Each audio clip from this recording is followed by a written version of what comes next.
What if everyone's consciousness randomly swapped bodies overnight?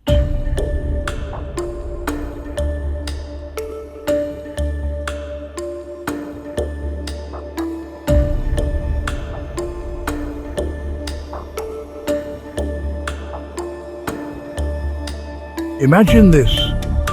You wake up, but not in your body, not in your bed, not in your life. At the stroke of midnight, across all time zones, every mind dislodges, flung blindly into another body.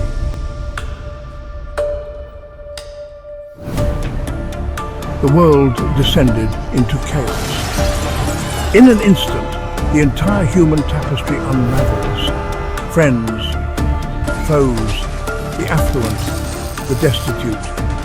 All illusions of fixed identity scatter, fueling both terror and disbelief.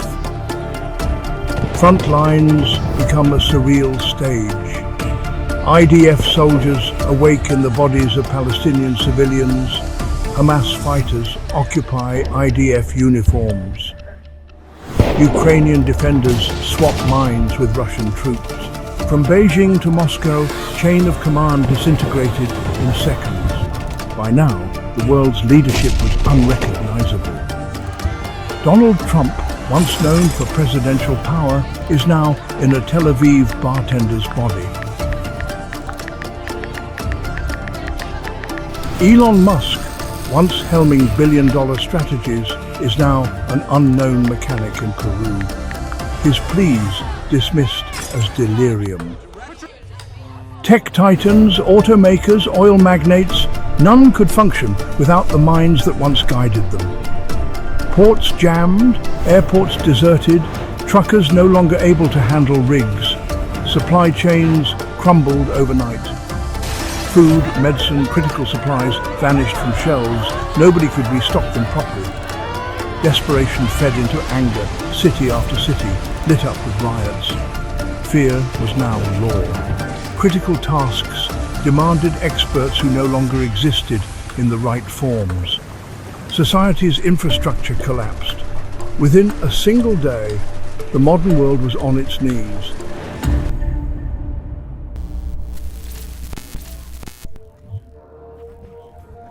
"30 days after the cataclysm, fragments of ordinary life began to reappear. Shops reopened with makeshift systems, barter, ration cards, anything to keep trade afloat. Neighbors banded together for skill retraining, bridging the gap between mind and clumsy new muscle memory. In place of passports, mind identity scans emerged, crude but vital to confirm who was truly who. Global alliances turned to advanced AI.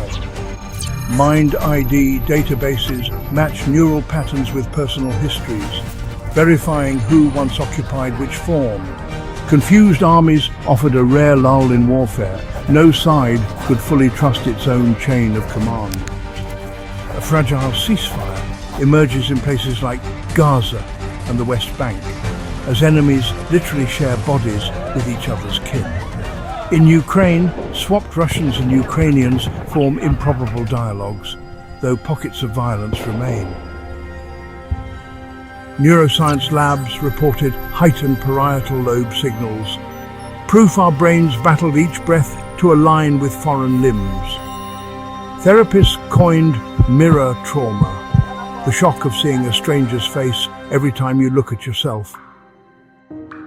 Mental health teams scrambled to soothe the trauma of living in alien flesh. Families forged unlikely support circles. So dawned a fragile new normal, where identity cards meant less and human connection meant more. Imams, rabbis, pastors awaken halfway across the globe, bridging faiths in bodies not their own. For some, faith fractured.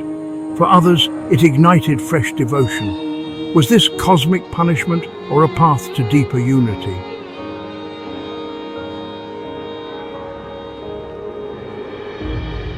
Gradually, an odd unity stirs.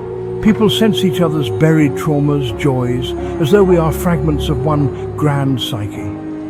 Jung's archetypes manifest, a universal longing for peace, overshadowing old boundaries. In this sweeping upheaval, we see how precarious identities truly are. Nations, wealth, even wars revolve around bodies. Yet, ironically, the spark we call self may be part of one vast collective unconscious. And only by shedding these shells do we discover the fragile miracle that we are indeed one.